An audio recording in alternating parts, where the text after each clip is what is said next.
and it's pretty trash out town. Anyway, this came out, and it was all fun and game until the cops call Sunday night, just past 8 p.m. The RCMP, which is the Royal Canadian Mounted Police Detachment, received a call about a suspicious vehicle parked near the intersection of Victoria Street and Cedar Avenue in Downtown Trail. The complaint spotted the words "Help Me" written, actually stuck on the side of the vehicle in duct tape. We're really big on duct tape up here, for those of you that watch the Red Green show. Oh, anyhow, the person then called and reported to police. The RCMP attended the scene and located a 36-year-old Fruitvale man, Fruitvale's a little town near there, who owned the vehicle. The man said he had decorated his vehicle for Halloween with fake blood and duct taped the words "Help Me." The man agreed to remove the duct tape after officers explained it was a little too scary and might cause more cause of concern to the police. So he wins the award for the scariest thing. He scared people. Okay, we're going to move on quickly to the next article. I'll just read something out of it. And this is all no-brainer stuff, courtesy of CBC, Canadian Broadcasting Corporation in Canada. And they were just saying some no-brainer stuff about how to have an environmental Halloween. Let's start with pumpkins. Pumpkins are unbelievably amazing. They taste good. They make great pumpkin pie, but most of it ends up in the garbage. Okay, fine. And we have an alternative to pumpkins coming up at the end of the show. So, what can people do to have sustainable costumes each year? Yeah, duh. Like, basically, they suggest just get something weird out of the closet. Don't buy the synthetic stuff and throw it in the dump.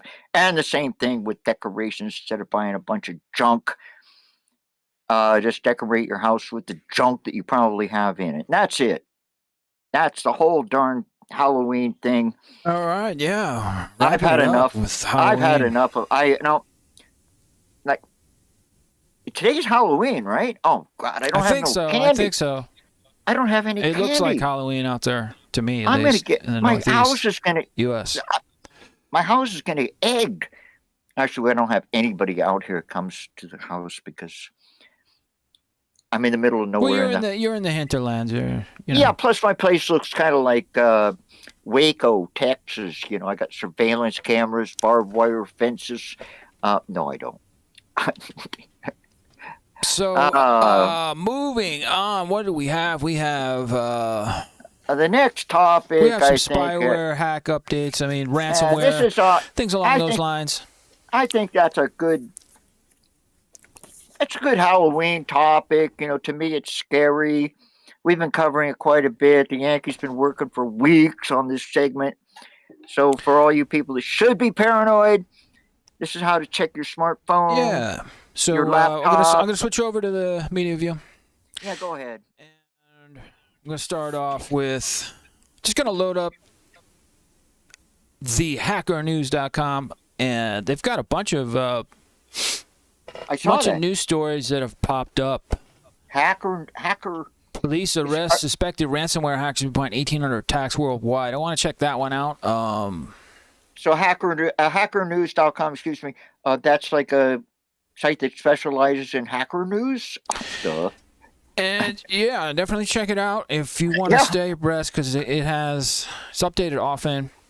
Just check the links. We got all the links for you folks in the show notes for the Canuck and Halloween. If you're running Chrome, there's a big Chrome update you want to get. Really? Big patch for that. That's been news for a while, but I just want to check this first one out. I have a couple other articles I want to check out. Police arrest suspected ransomware hackers behind 1,800 attacks worldwide. Whoa. 12 people have been detained as part of an international law enforcement operation. Orchestrating ransomware attacks on critical infrastructure and large organizations, hit over 1,800 victims across 71 countries since 2019. Arrests were made earlier this week on October 26 in Ukraine and Switzerland, resulting in the seizure of cash worth $52,000, 5 luxury vehicles, and a number of electronic devices. Suspects have been primarily linked to Lockergoga, Megacortex, and Dharma ransomware, in addition to being in charge of laundering the ransom payments by funneling the ill-gotten Bitcoin proceeds through mixing services and cashing them out. The targeted suspects all had different roles in these professional, highly organized criminal organizations, Europol said in a press release.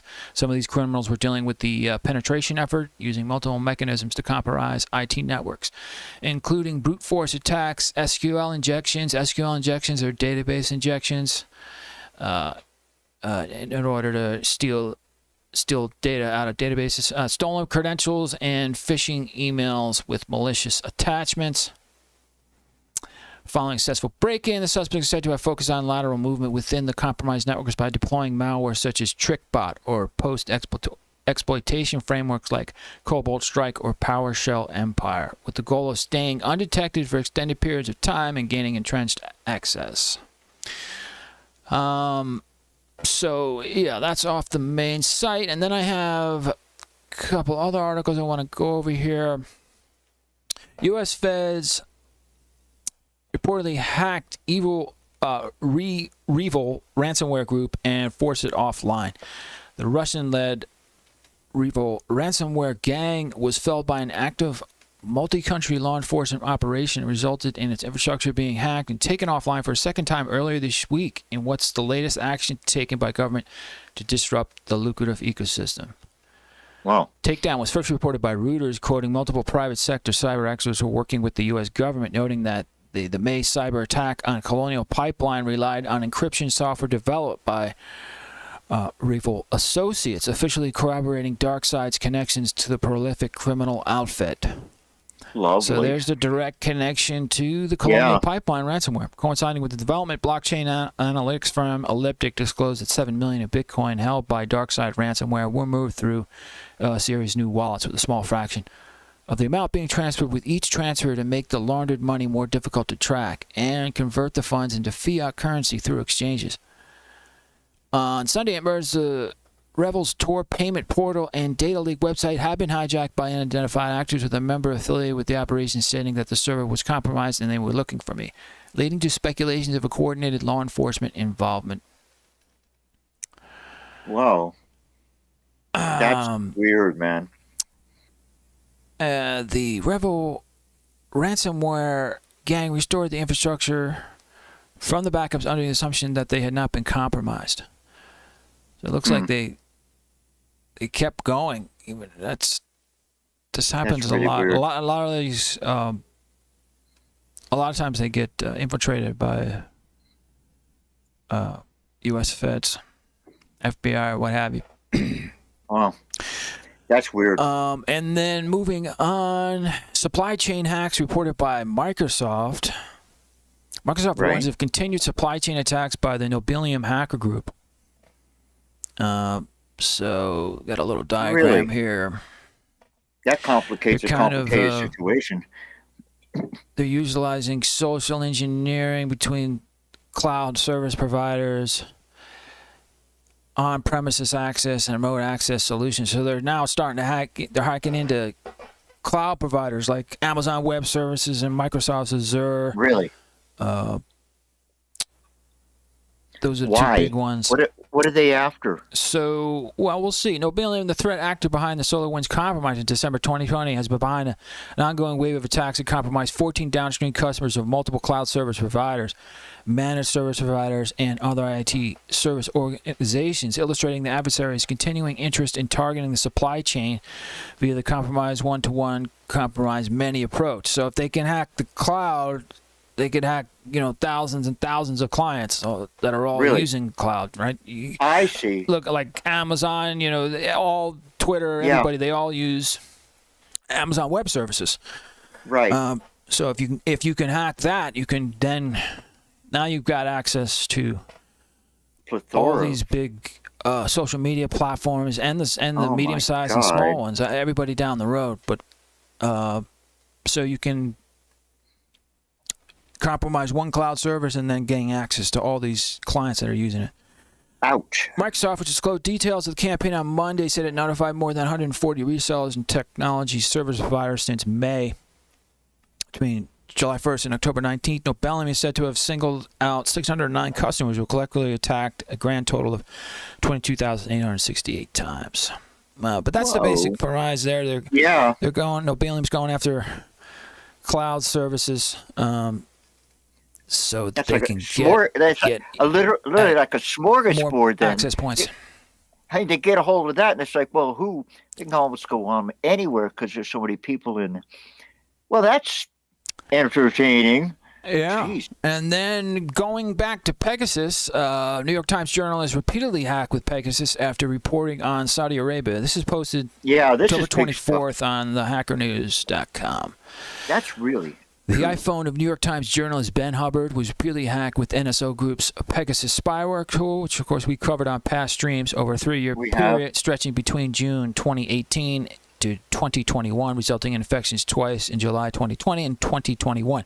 Now, the NSO Group has publicly stated that they don't go after U.S. citizens, but I think this pretty much sums it up, what's going on. So. Yeah, right. We're supposed to believe them. The University of Toronto's Citizen Lab, which publicized the findings on Sunday, said the targeting took place while he was reporting on Saudi Arabia and writing a book about Saudi Crown Prince Mohammed bin Salman. The research institute did not attribute the infiltration to a specific government. In a statement shared with Hubbard, the Israeli company denied its involvement in the hacks, as always, and dismissed the findings as speculation while noting that the journalist was not a target of Pegasus by any of NSO's customers. To date, NSO Group is believed to have leveraged at least 3 different iOS exploits, namely an iMessage zero-click exploit, December 2019, a Kismet exploit targeting iOS 13.5.1 and 13.7, starting July 2020, and forced entry exploit aimed at iOS 14, 14.7 since February 2021.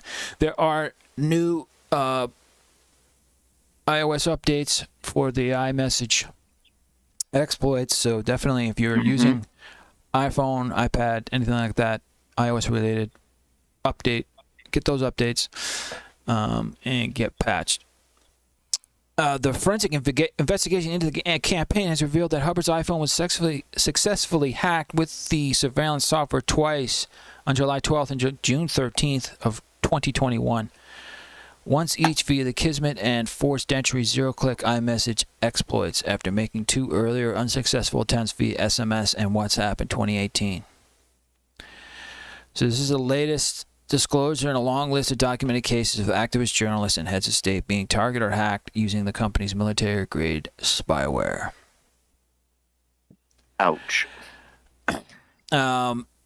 And he mentioned, as long as we store our lives on devices that have vulnerabilities and surveillance companies can earn millions of dollars selling ways to exploit them, our defenses are limited, especially if a government decides it wants our data, Hubbard wrote in New York Times. Now, I limit the information I keep on my phone. I reboot my phone often, which can kick out but not keep off some spyware programs. And when possible, I resort to one of the few non-hackable options we still have. I leave my phone behind and meet people face to face. So, yeah, it's definitely a big issue. On the mobile side, yeah, it is, and it's so pervasive. I mean, they're targeting journalists, politicians, common people. But I'm looking into Linux. Linux is an option. Just using. Yeah. It's a small. The mobile platform is small. It's all open source, and there's already a lot of open source stuff out there to detect for intrusions. You could run an intrusion detection system on your Linux mobile phone. I mean, you can leverage a lot of the open source software in the Linux community. So I'm looking into that, and I think there will be there'll be a market.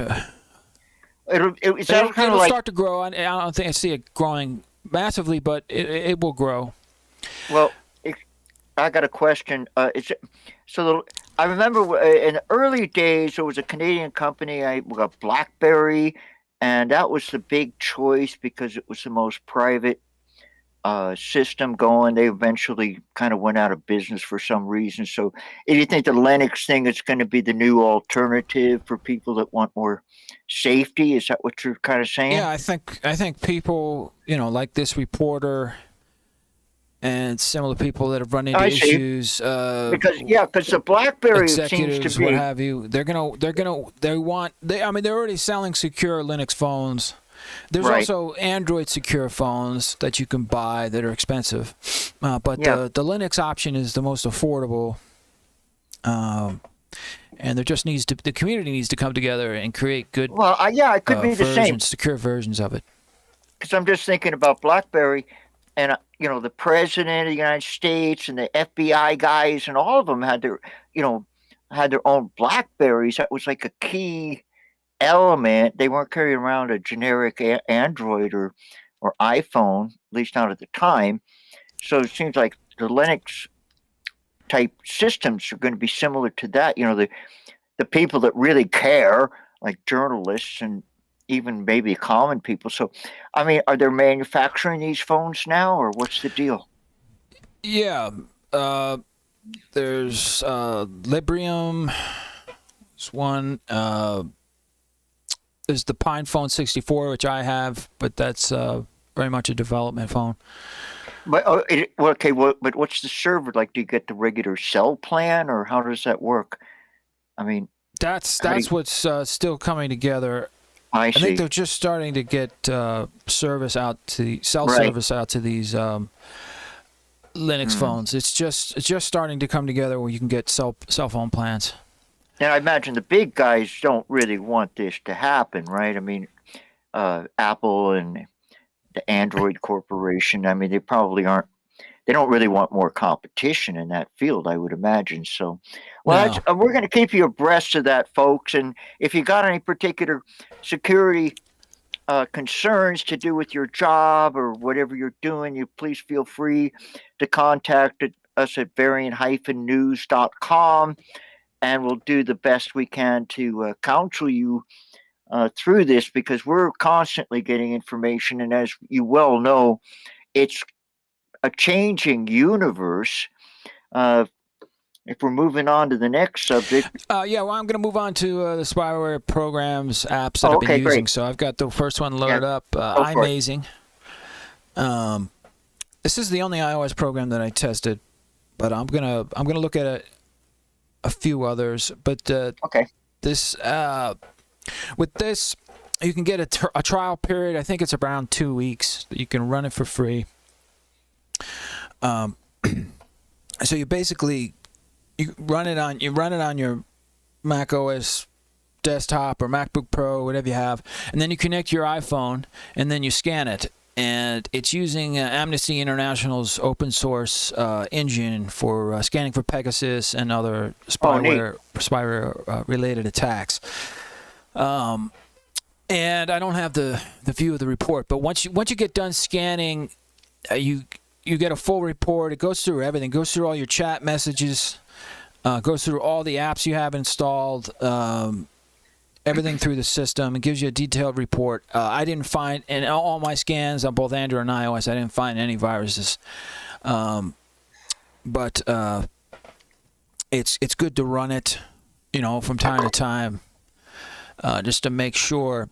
And iMazing is pretty decent, but it's not free. I mean, you only get 14 days free, and then you have to pay.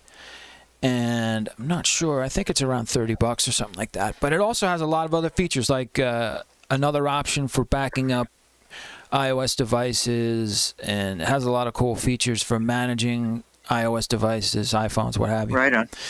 And then moving on, I've got. Let me close some of these windows. The first Android app, I'll load it up here, Avira. So this has basic. That title's getting cut off a little bit, but this has basic virus scanning that you can schedule for free, and then all these Android apps. They have basic free features, but you can then upgrade to premium versions if you want to pay money.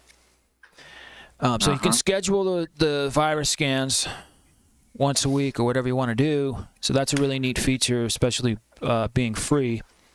And then it has other stuff that you have to pay for, like phone call identity protection, helping with spammers calling you. It'll filter that stuff cool. out, protect your phone number.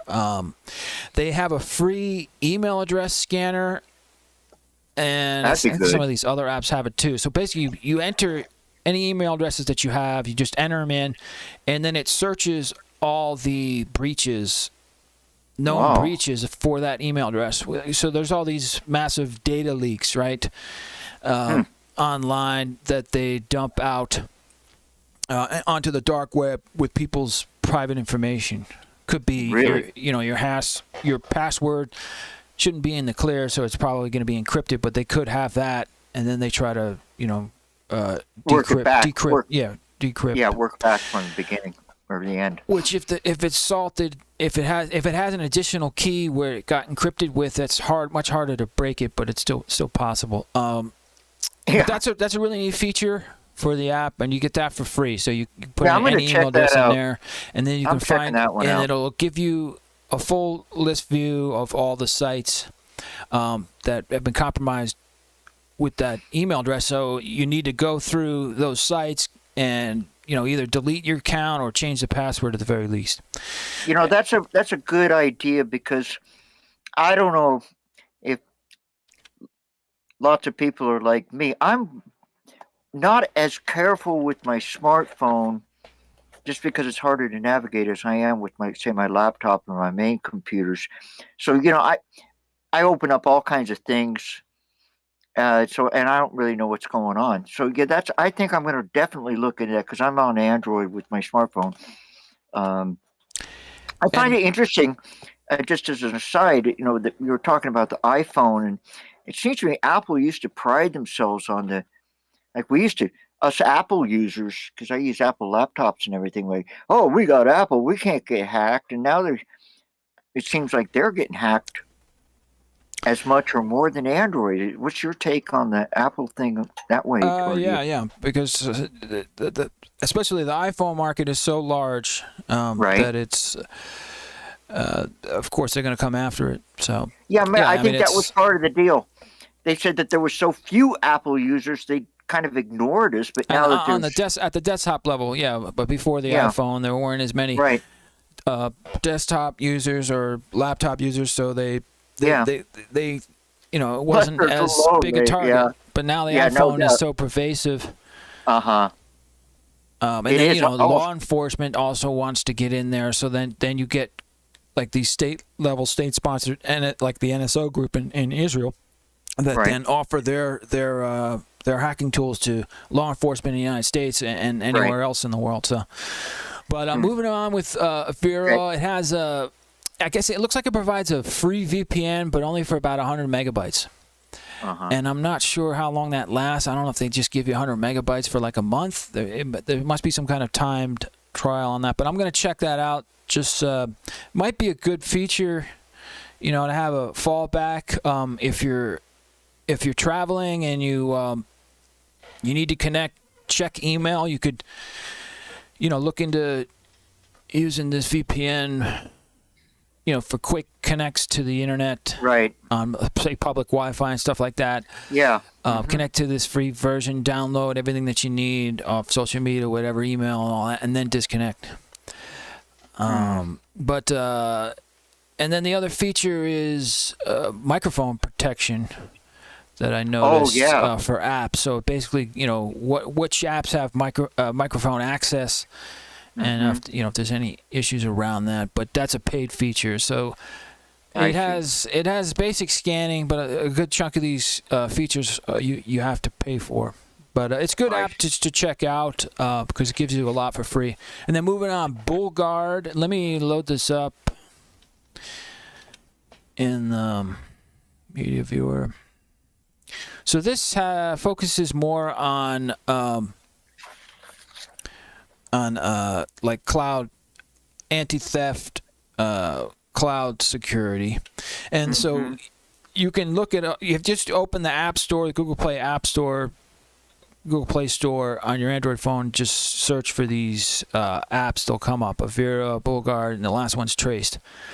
These are just the direct websites. You can also, if you find the installer page, you can install these apps remotely from your desktop web page.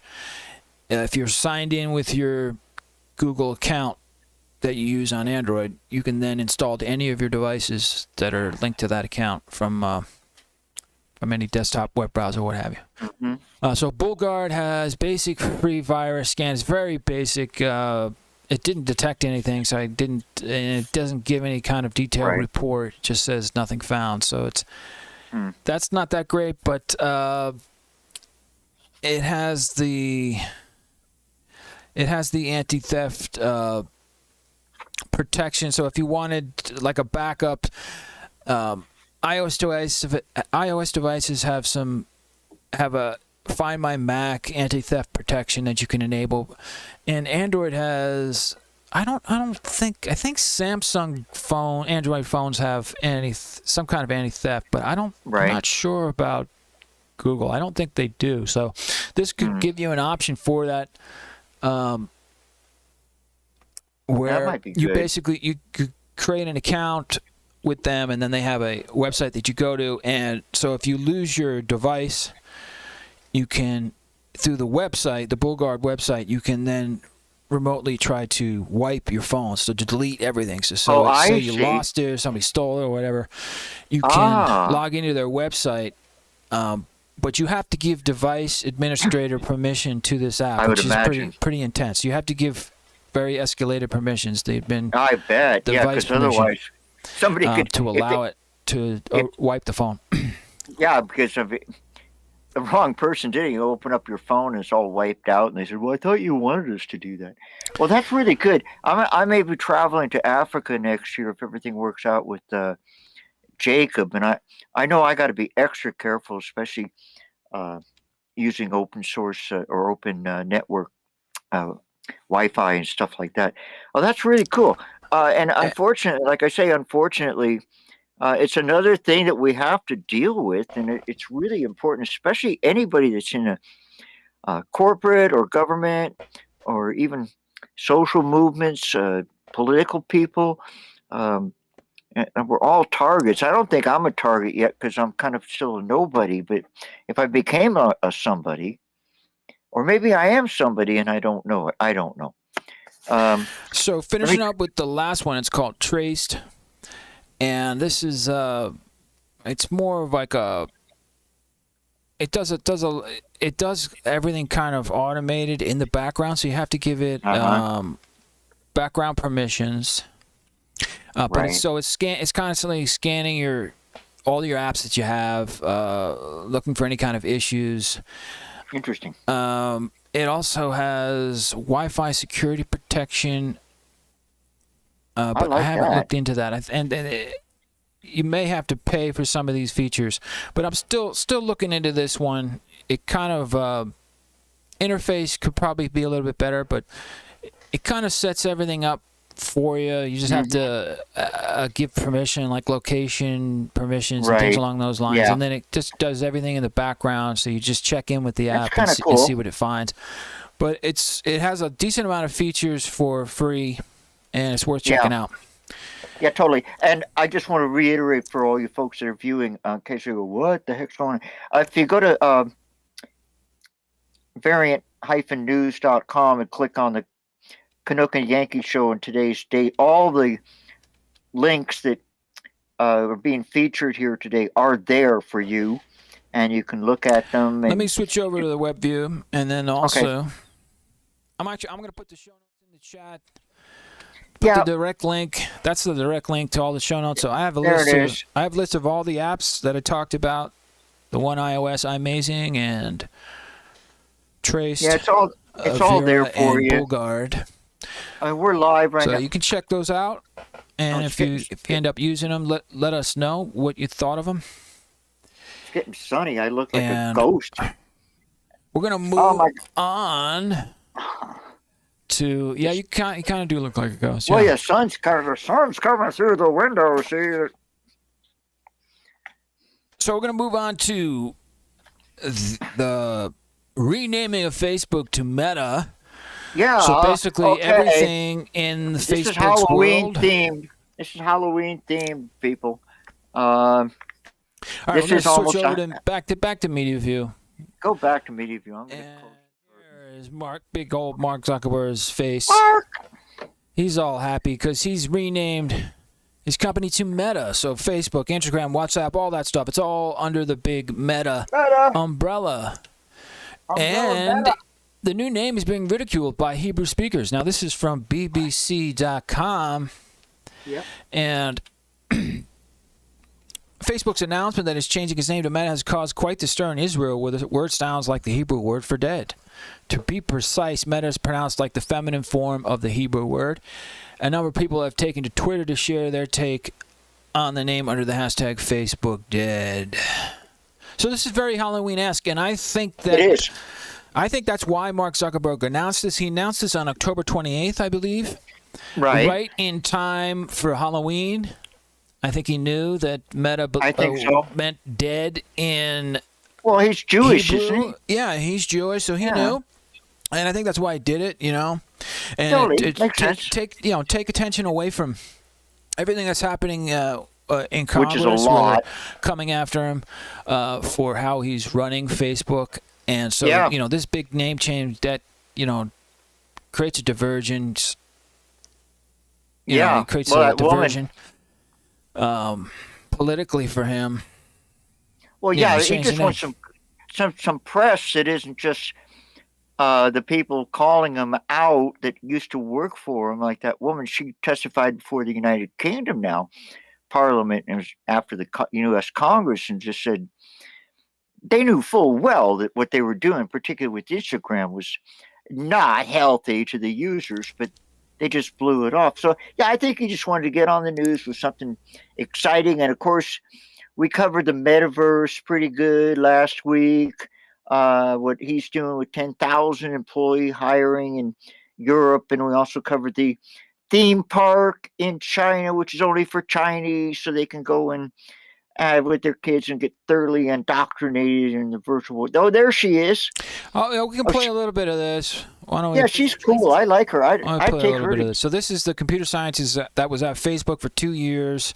I'd take her. And then she left and now is doing this huge media campaign that she's very excited about, telling everybody how horrible Facebook is. And she released internal documents that she obtained at Facebook. So let's check out a little bit of this. We'll do about a minute. Now, because now is the most critical time to act.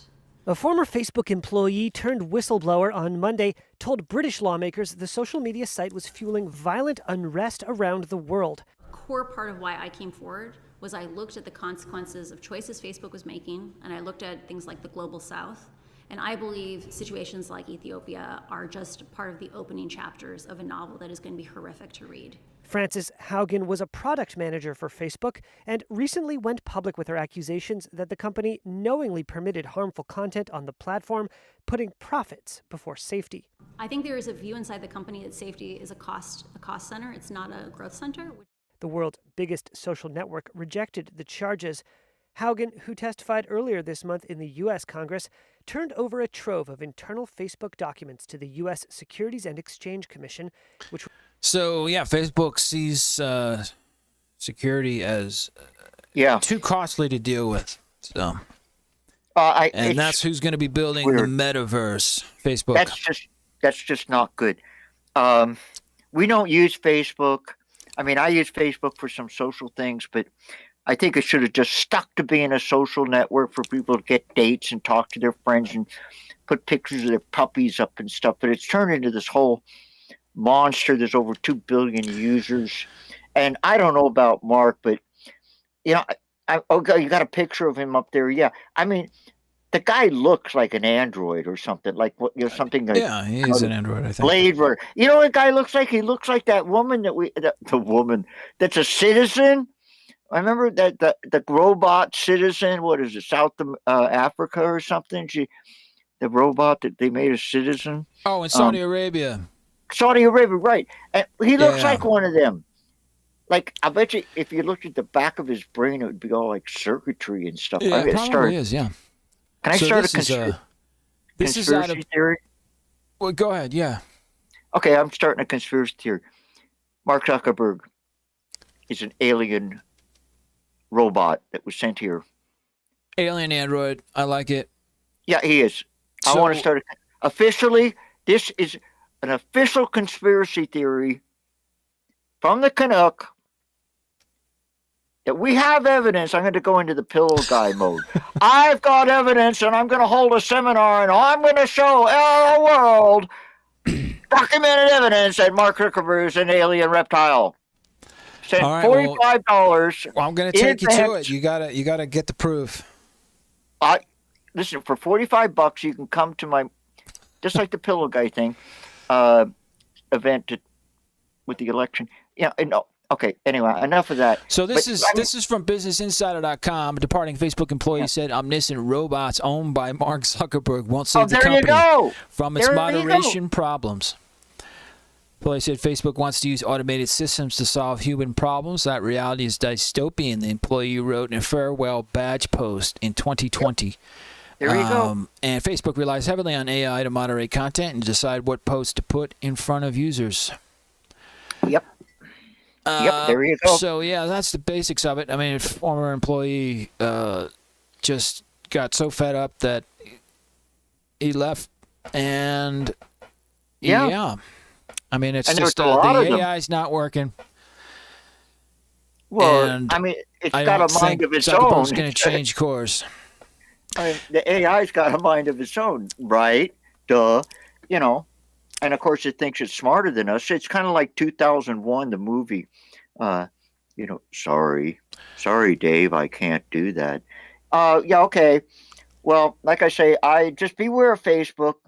I think it's okay to, post some things, but just and of course you were mentioning when they had the big outage that a lot of businesses are reliant upon Facebook for their interfacing of their business practices, and that's kind of with Instagram promotion through Instagram, and then also international communication through WhatsApp that Facebook bought for $1 billion.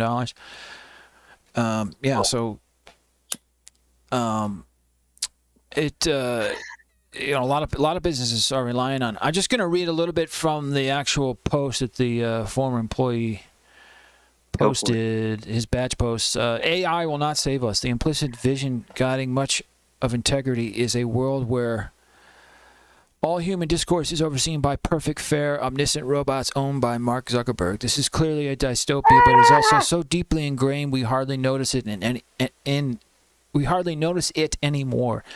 When we approach human problems like engineering problem, we edge closer to this future. We need more radical humanists to interrogate these assumptions, explain why life can't be sanitized, and disrupt further attempts to centralize power. I hope those reading this will take up the mantle and push for countervailing visions, ones that empowers people to co-govern their own communities, decentralizes power, and assumes the deep fallibility of technical systems. That's an important thing that's mentioned here, is that the whole decentralization of power. I mean, we need to go back to the beginning of the internet, where a lot of the protocols that were built, news groups and Gopher and then the web, that was all community based, and we need more of that. We need a new wave of that for Web 3.0 and blockchain. We need why can't we have like a decentralized posting system or bulletin board system, where it's community driven. There's Mastodon. Mastodon is a social media network where you start, you create your own server node. Yep. That's a good step in the right direction. We just, we need more of that. It needs to be more pervasive, where the community comes together and it's decentralized, and you don't have that, that massive centralized control. And it also goes to people using it. It's kind of like the way we use DLive a lot, because I don't know if we're on YouTube again. Don't take me wrong, YouTube, but DLive is an alternative. It's a little more user friendly for us streamers. And I was reading some statistics on Facebook, and it was actually saying, based on the demographics, they're losing. The younger people are not gravitating to Facebook like they used to. There's alternative platforms that they're using far more. And what the heck is that picture? I want to do a little demo with Mark in the metaverse. It's hilarious. So. Oh no! I haven't seen this. Okay, go. Yeah, you'll like this. So I'll get this loaded up.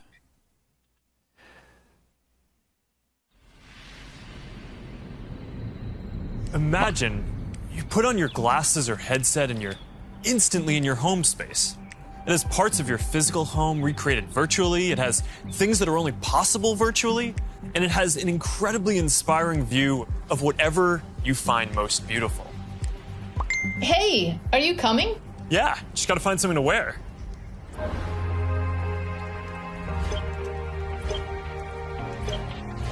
All right, perfect. Boy. Oh, hey, Mark. Hey, what's going on? Hi. Mark. What's up, Mark? Whoa, we're floating in space? Who made this place? It's awesome. Right? It's from a crater I met in LA. This place is amazing. Boz, is that you? Of course it's me. You know I had to be the robot, man. I thought I was supposed to be the robot. Whoa. I knew you were bluffing. Hey, wait. Where is Naomi? Let's call her. Naomi. Hey, should we deal you in? Hey, sorry I'm running late, but you've got to see what we're checking out. There's an artist going around Soho hiding AR pieces for people to find. 3D street art? That's cool. Send that link over so we can all look at it. This is stunning. Okay, that is something. That's awesome. I love the movement. Wait, it's disappearing. This is amazing. Hold on, I'll tip the artist and they'll extend it. Wow. Brilliant. If you guys like it here, I have another room that you're gonna love. Check out this forest room. Huh, let's see it. Koi fish that fly? That's new. This is wild. Hey, one sec, Boz. It's Priscilla. Hey, you have to see this. Beast is going crazy. Oh, I love that guy. We've got to show that to the kids. Can you also send that to my dad? I'll message him. All right, see you at home. This place is great, Boz, but there's something I got to get back to. All right, so that's a glimpse of a few ways that we're going to be able to get together and socialize in the metaverse. So there it is. No. Mark Zuckerberg's metaverse. Please tell me this is not happening. I mean, okay, come on. I got to admit, I was born in 1951, okay, and we had this thing back then. It was called reality. The Earth is experiencing. That was all we had. We only had reality. We had the golf course across the street. And, all right. So moving on, we're going to move on to the Northern Lights. This is Halloween. This is definitely, today's Halloween, and if you people aren't scared by now, wait till it gets dark. Oh, man. Give me a break. So I've got the Northern Lights video up. It's 3 minutes, Yeah, 37. now this is much better. We're going to move on to reality. Okay, folks, this is really happening. It has nothing to do with humans. There's nothing you can do about it. Don't worry about it. It might affect humans. But, yeah, I found some stuff this morning. I figured we just needed something else, for Halloween that was like cosmic. And if this isn't cosmic, I don't know what the heck isn't. I think the first one is a video, I believe. And it's out of a news broadcast. The guy did a really good job. I thought, as a weather guy myself, I thought it was pretty darn good. Well, we're gonna do the Northern Lights video, right? We're gonna do this under natural events. Yeah, exactly. So natural events. What do you want me to do? Like 2 minutes of this? Yeah, I think the video. I think you can run the whole damn thing. It's not that long. Current. This is really current. Like 2 days ago. There's stuff going on right now. This is breaking news. And then we got a nice visual coming up after that. But yeah, this is a pretty good broadcast, actually. I think the guy did a good job. Get it queued up there. It's the YouTube. All right, I'm gonna roll it. Well, get this. The Earth is experiencing the biggest solar flare on record. That's what's on Matt's mind today. Matt, this is cool. Tell us about it. This is the biggest solar storm we've seen of this cycle. The sun has an 11-year cycle where we go from a solar minimum, which means there's very little sunspot activity, to a solar maximum, which means there's a lot of solar activity. And now there's a lot of solar activities. We head towards that maximum. And this is what happened yesterday on the sun. Watch the southern hemisphere. That's what it's called on the sun. See those 3 big spots? Those are giant solar flares coming off of sunspots. And when they're directed towards Earth, which they were this time, it sends a whole bunch of highly energized particles and ions towards Earth. Watch here. This is directed towards Earth. This is one of NASA's satellites. They black out the disk of the sun so you can just see the flares coming off.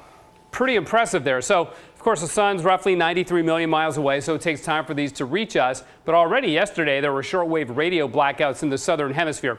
So the solar storm is coming. The question is, will it spark the northern lights? Sometimes they do, sometimes they don't. This one has a good chance because it was Earth directed. All those particles are headed towards us, which means all that energy will hit Earth's magnetic field and funnel down the magnetic lines and get farther south than they normally do because there's so much energy there. So this is from the University of Alaska Fairbanks showing their prediction for the auroral oval, as it's called. And what to focus on here is this green line. The green line is where, north of which is where the aurora would be visible. It's clear down in Northern California, all the way down to Oklahoma and Tennessee. We hardly ever see it get that far south. We have seen it get that far south, but it's a rare event. So if indeed this happens, then we stand a really good chance of seeing the northern lights. Now, a couple of caveats on this. Northern light forecast, you think weather forecasting is tricky? Northern light forecasting is way more difficult. It's very, very squirrely. I can't tell you how many times it says, hey, we got a chance of seeing the northern lights, and we don't. We did a couple weeks ago, though. There were some good images of that a couple weeks ago. So that's one thing. The other thing is, it could be that all of that energy excites and perturbs the Earth's magnetic field and sets off the northern lights, but it's in the daylight part of our world, and it's nighttime in, say, Europe, and then we miss it. So that's a potentiality as well. It's all about the timing. But this one is looking pretty good for us. It was a class G3 geomagnetic storm, which is the strongest that the Space Weather Prediction Center even puts out. So we've got a better than average chance, plus it's happening on a weekend, plus we have a clear sky. So all those things are coming together, and the moon not really a factor this time around either. So possible northern light show this weekend. I can't stress this enough. You need to get away from the city lights. If you're just going to pop out in your backyard in the middle of town and look for them, you're probably going to be disappointed. But we've got the potential to have them be seen as far south as Northern California, which is pretty amazing. We're going to have the clear sky, which is great. Again, look north. After midnight is typically best. Get away from those city lights, and hopefully we'll be treated to a really great show. Ashley? Oh, I cannot wait to see if there's any video or photos next week, maybe. I bet there. All right. So that's out of a local stations, Channel 8, Yeah. KGW. Is that cool? I thought the guy did a really good job. You know, I got to give him kudos. I mean, he had the graphics from the university and all kinds of, and, you know, kind of explain. Yeah, it never occurred to me a northern lights could be happening in the middle of the afternoon. Of course, you're not going to see them. I've seen them only a few times, once in New York State. Go ahead and put your video back on. Yeah, okay. I've seen them a few times. I live in Canada, so we've seen them a few times. But you got to be looking north generally. So if you have a south view, which I do, I can't see the north because it's a huge mountain between me and the North Pole. But I'm going to try to check it out tonight. And then we got another video. Now this one you're going to have to go up to 1 minute and 44 seconds. Which one is this? I'm not sure. This is the one at space.com. And don't play the audio because they got some kind of music. We'll get in trouble. Space.com. Yeah. It's in your show links, I think. Hopefully. There it is. Let me. Yeah. And this is. Here, I'm gonna have to load it up. Yeah, go ahead. Yeah, this is the sun blows up every once in a while. Apparently, it's on like some kind of cycle or something, and it's on an upswing right now. And of course, it affects a lot of things. The telecommunications. We covered how it could knock out the undersea internet cables going between different continents, and that will create all kinds of havoc. And I believe this video, see, it has a bunch of different things in it, but the sun part, once you find the video, I don't know where the heck it is. I think it's off this full link right here. Let me see if it comes up. They've got like a bunch of different things. They got rockets going up, but the sun part starts at 144, which is not my favorite part of this. And I believe it should be in there someplace. Well, there's this one. I'm not seeing. There's only one video.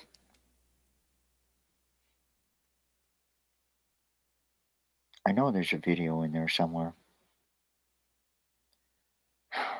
Could spawn Halloween auroras. I don't know. Weather, which tracks? Where did it go? I know there's a video in there. Oh, hopefully. Anyway, I might just have to take my word for it. The sun blew up. It was really spectacular. Click on that. Whatever. Is there something that looks like a video? No. Damn. Yeah, the only thing I'm seeing is this here. How does, I mean, unless it's not loading. There was one over here that has the flare here. You see that? Yeah. I don't know. But I can't find anything else besides that. Well, that's the sun. It looks like it's blowing up. That's a flare coming off there. Yeah. Coming off the sun right there. Yeah. Yeah, there isn't anything that's like says 7 things that are weird or something like that. No. Oh, well, whatever. Life is hell. So I guess that's really all we got. Well, we have that one Bizarro. Yeah, well, we got the alternative to. Yeah, we'll finish the show off with that. So let me get that loaded up. And that I think will work. See, that's the trouble, folks. And I'm sure you've had the same experience. You go to a website and it looks a certain way, and then you go back into it and things aren't there. And also, we also face a challenge that sometimes I can get things here in Canada that Tim, the Yankee, can't get in the States, and vice versa. Yeah. Anyway, you can try the link sun.com and maybe it'll work for you. It's kind of neat. And also there's other video of the sun blowing up. I think there's actually a live cam link I found that just shows the sun like all the time what it's doing. So, if you want a sunny day, you can just put that on your smartphone and watch the sun. So we have the Bizarro video, how to carve a Halloween turnip. Yeah, and I'm sorry, folks. This is the only Bizarro we have this week, but I think the whole show was Bizarro. Halloween is bizarre. All Saints Day is bizarre. All Souls Day, that's even weirder. Halloween, da-na-na. And I think the cyber thing with the robot, Zuckerberg, I think that's Bizarro. Yeah. It's all bizarre. The whole world is Bizarro. Come on. Don't you think? The world? Yeah, of course. Yeah, no doubt. I mean, I'm sorry, but I try to be amused. You know who's really good for is people like Bill Maher and all the talk show guys with the monologues thing. Man, they got so much material now. No doubt. So let's do this video. Okay, and then we're gonna. I'm not sure if there's subtitles. If there's subtitles, I'll read them. If you want to add a historical twist to your Halloween celebrations? Yeah. Oh, she talks, so I'll have her do it. We can listen. Actually, I'm gonna start from the beginning. Come on, it's worth it. I'll get her voice a little bit louder. So let's do that. All right, let's do that. If you want to add a historical twist to your Halloween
a centimetre thick remains. Turnips are tougher than pumpkins, so it may take a bit.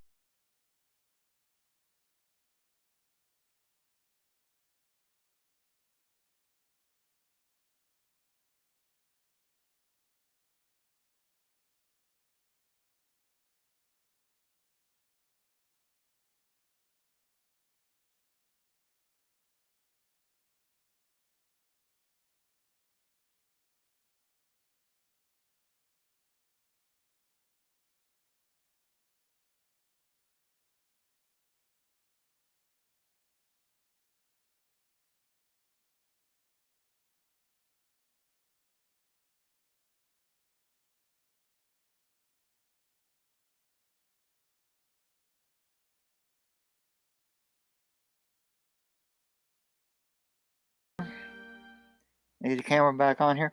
Let me switch over to the cam view. Yeah, I talk about scary. That is cool. And she got the pumpkin guts out of there. Not the pumpkin, but the turnip guts. Man, you can throw that in your soup and fry it up a little bit with some onions. Yeah. Why not? And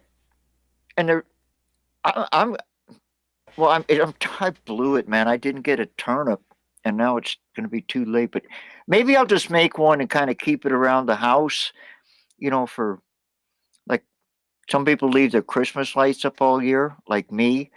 Yeah, you could do that. Just carve it up and throw a candle in there, and you're good to go. Maybe I could. I'm thinking about starting to do 24-hour live streams. Maybe I could just put a camera on the turnip, see if anybody. Whatever. I'm working for ideas, right? I'm working for ideas. Okay, we got some really great stuff. We're pretty much done for today. We're going to rest up for the big billionaire bash. We're going to get working on that. Starts next week. And we got some feature stories coming up. A bunch of stuff going to happen next year. We encourage everybody to please follow us on D Live or wherever you are. Hit the follow button, and we'll send you a turnip if we can find you. You can make turnip and a pumpkin. What do they call jack-o'-lantern? Jack-o'-lantern. No, I don't. Jack-o'-lantern turnip, I guess. Yeah. But I'm working on. At variant-news.com, I'm going to work on a polling system so we can start doing polls for the live streams. Yeah. Might That'd have be that good for the Billionaire Bash. Might have that for the first week of the Billionaire Bash. Put a great. poll together, get some. Who do you think is feedback. the worst billionaire of the featured ones we have this week?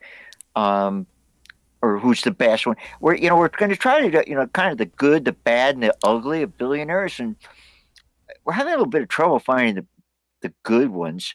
So if anybody's got any suggestions as to good billionaires, and I really want to get across the fact that we got to have mercy on the billionaires. It's like I say, it's not easy being a billionaire. You got to worry about all kinds of things. So, it's like sympathy for the devil, basically. All right. Yeah. Anything else you want to tell the people, or just to come back next week for the Billionaire Bash and comment at variant-news.com. That's pretty much it. I've got I posted all our links. I got the show notes for today's show in the chat. I've got the Discord link. You want to check that out? Join our Discord Variant News server. I have the variantnews.com contact address there. You can contact us there. And please. Also Rumble and Odyssey links. I've got those posted. You can see all past shows there. I've got to update a few, but there is a list of some old shows up there, and more will be updated very soon. So definitely check that out. And on Rumble, you basically give likes. Likes are basically called rumbles. So that would definitely support us. As I post more videos, they'll be in the Rumble queue. So definitely check those out. And also same thing on Odyssey. any traction that we get on there is greatly appreciated. Yeah, and we're just starting out. I think we're entering into our 5th month now of doing this, and which we want to appreciate everybody. Let you know we appreciate you out there, and we're just going to keep trying to build this. We're trying to make it viewer driven. So send us your comments and your thoughts, and we got a bunch of ideas, but we're always looking for more. So there you go. And have a great Halloween, great All Saints Day, great Day of the Dead, and if you're into this sort of thing, have a great All Souls Day for those of you in purgatory, wherever you're hanging out, waiting for your trial date with St. Peter's. It's a Catholic thing. Nice. Yeah, there you go. And that's a wrap. It is. All right. Well, happy Halloween, everybody. Yep. And see you on the next stream.